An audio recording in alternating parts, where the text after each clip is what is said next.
Have you ever caught yourself replaying a conversation from 3 days ago, trying to figure out if you said something wrong?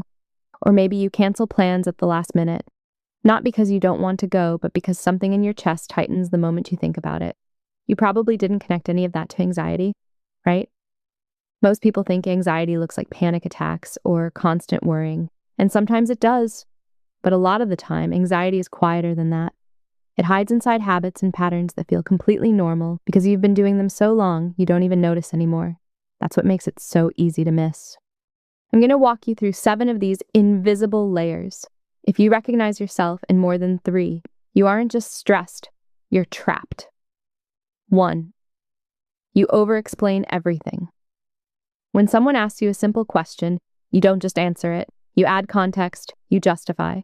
You explain your reasoning before anyone even asks for it. You apologize in advance. You say things like, "I'm not sure if this is right, but," or "sorry if this is a weird thing to say."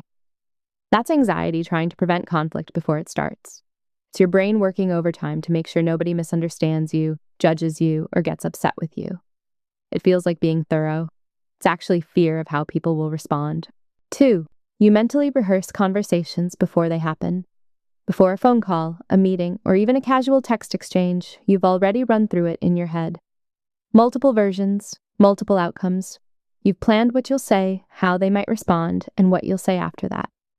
It feels like being prepared. But preparation and anxiety spiral look almost identical from the inside.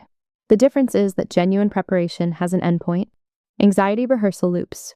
It keeps going because no amount of planning ever feels like enough. 3. You say sorry constantly.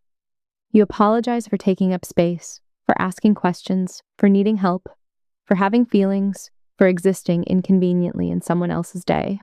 You say sorry when someone bumps into you. You apologize before sharing an opinion. You say it so automatically that it barely registers anymore. Chronic apologizing is often rooted in a deep fear of being too much, too needy, too loud, too demanding. Anxiety tells you that your presence requires permission, and sorry is how you keep asking for it. 4. You avoid making decisions, even small ones. What to eat, which route to take, what to reply to a message. The options pile up, and instead of choosing, you freeze. Or you ask someone else to decide, or you wait until the decision gets made for you.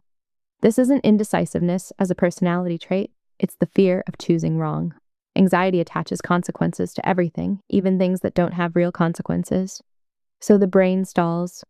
Choosing nothing feels safer than choosing badly. 5. You struggle to enjoy things while they're happening. You're at dinner with friends, but part of your mind is already calculating when it's appropriate to leave. You're on vacation, but you're quietly worried about what's waiting for you when you get back. You're in a good moment, but there's a background hum telling you it won't last, so you can't fully settle into it. Anxiety lives in the future.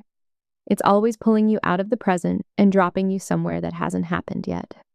Joy becomes hard to hold on to because your brain is already scanning for what comes next. 6. You hold tension in your body without noticing. Clenched jaw, tight shoulders, shallow breathing, stomach permanently braced like something is about to happen.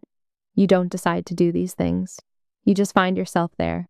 Shoulders up around your ears, forehead creased, hands gripping something too hard. The body keeps score. When the mind is in a constant low-level state of alert, the body follows.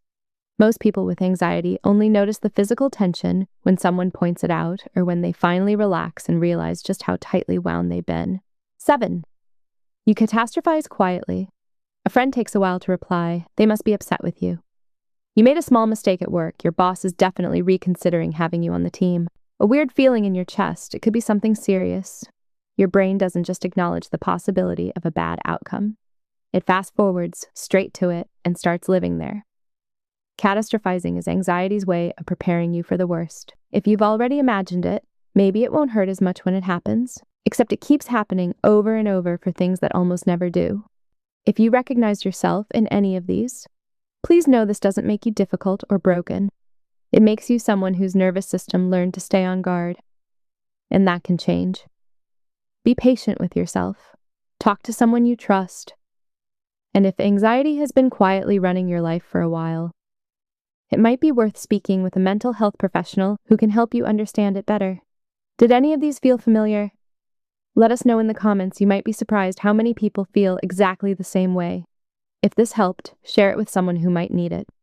Subscribe to BeyondPsych for more content like this. Take care of yourself. Until next time.